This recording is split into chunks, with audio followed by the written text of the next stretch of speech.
اگر آپ یہ چاہتے ہیں کہ 21 سینچری میں نبی اکرم صلی اللہ علیہ وآلہ وسلم کی شان میں گستاخی کو روکا جائے تو اس کا صرف ایک حل ہے، وہ یہ کہ آپ سائنٹیفکلی اور ٹیکنالوجیکلی یورپ سے بہت زیادہ سپیریئر ہوں، یورپ آپ پہ ڈیپینڈ کرے اور انہیں یہ خوف ہو کہ اگر ہم نے کوئی غلط بات کر دی تو مسلم ممالک ناراض ہو جائیں گے اور ہمیں اس کا یہ نقصان ہوگا۔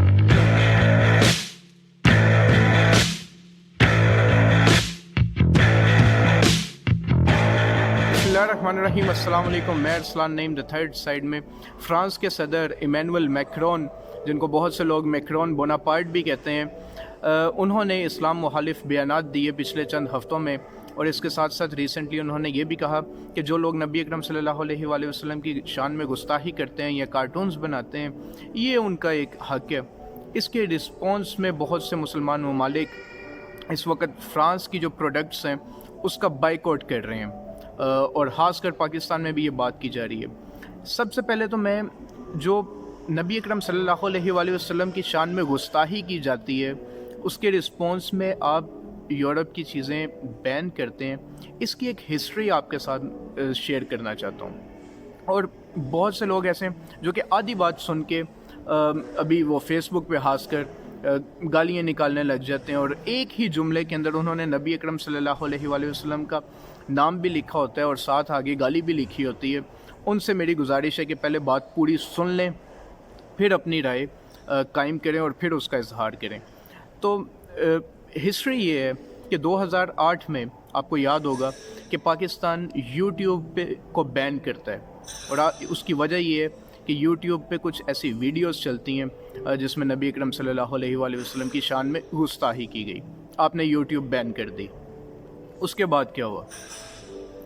اس کے بعد آپ نے یوٹیوب کھولی، اس کے بعد آ جاتا ہے 2010 فیس بک۔ جو لوگ فیس بک کافی عرصے سے یوز کر رہے ہیں وہ یہ بات جانتے ہیں کہ فیس بک پاکستان میں بین کی گئی تھی 2010 میں۔ ایک کمپٹیشن آرگنائز کیا گیا تھا فیس بک پہ جس پہ نبی اکرم صلی اللہ علیہ وآلہ وسلم کے گستاخانہ حقے بنائے گئے تھے، تو آپ نے ایز اے رسپانس فیس بک بین کر دی۔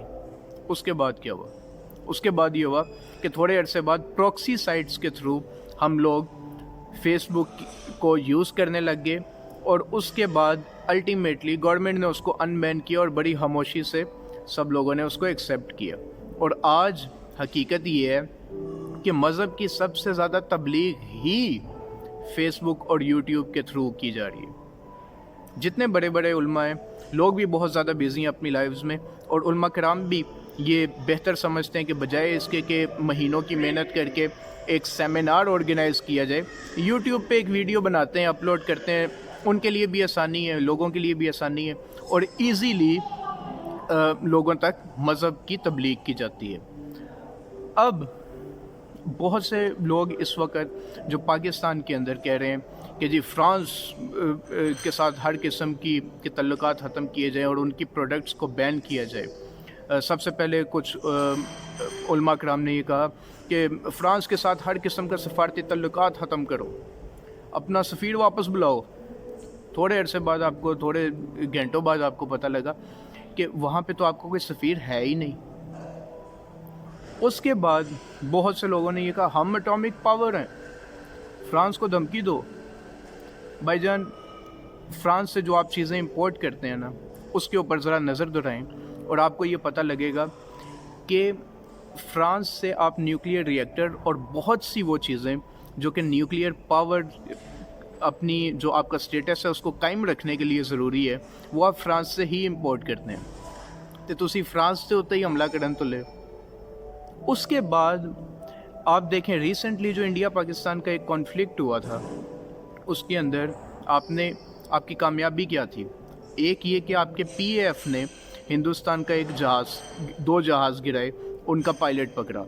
دوسری کامیابی یہ تھی کہ آپ کی نیوی نے ان کی ایک سب میرین کو اس کو لاک کیا اور اس کی ویڈیو بنائی، اور وہ یہ شو کیا کہ ہم اس کو گرا سکتے تھے، اس کو تباہ کر سکتے تھے، لیکن ہم نے نہیں کیا۔